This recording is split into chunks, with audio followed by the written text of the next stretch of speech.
The NBA trade deadline is Thursday, so it's once again time to break out our high-tech wheel to see which teams should buy, sell, or stand pat as the deadline looms. I'll give it the first spin here. My technical device over here. Modern technology. Very technical.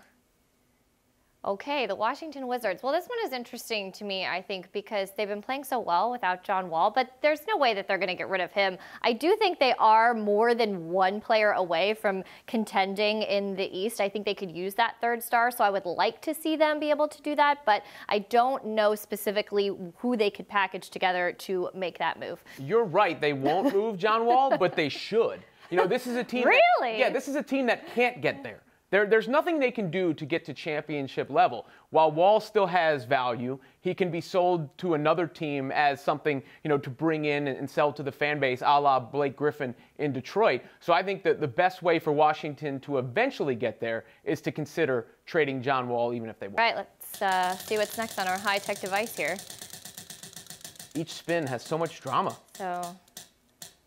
Ooh. Oh, I'm excited to hear what you think about this one. Our favorite thing to talk about. I mean, they're the team that's in every trade rumor. I saw earlier today an anonymous Cavs player said that Montel Jordan could help the team when asked about DeAndre Jordan. Oh, that's hilarious. We know that the Cavs are going to be buyers here at the deadline. The question is there anything out there for them to buy? They have that Brooklyn pick, which they might be willing to move, but only if they get the necessary return. You've heard a lot of names, George Hill, Jordan, as I mentioned. The one that intrigued me a little bit was hearing Aaron Gordon of the Magic, because he has some three-point shooting he's worked on. He's an athlete, can guard multiple spots, because it's not going to be that name likely that blows you away, but they need multiple pieces and they need to improve across the board. And there's a lot of, tense moments in Cleveland, because if they don't do anything, how much do LeBron and Dan Gilbert actually butt heads there behind the scenes? Well, and it seems like they're having like this game of chicken, right? LeBron won't commit to them, but Gilbert won't do anything. He won't move that pick unless he has a little more security that it's going to be for a good reason. So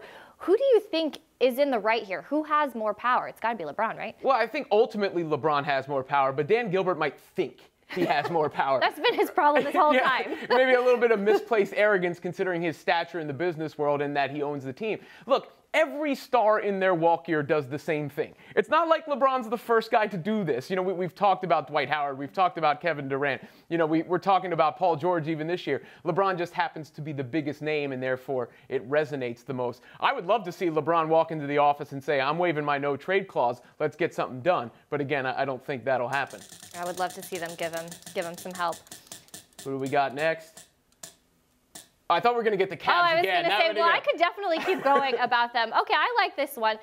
We hear a lot of CJ McCollum's name coming up, but we also hear a lot of reports that every call interested in either McCollum or Lillard gets the response of, we are not interested in breaking these two guys up. So I have to believe that for now. I do think they could use some help on offense, another piece, so that those two guys don't have to carry the load, but I don't see those two guys being separated there. You know what? You could spin the Blazers as sellers for the same reason I made the argument with Washington, but that team and fan base has some support there. I could see them being buyers, and they might be the most intriguing landing spot for DeAndre Jordan, because if you can get a floor spacer in the sense that Jordan's a vertical floor spacer in the high screen and roll, rim dive game, that could really make them explosive offensively.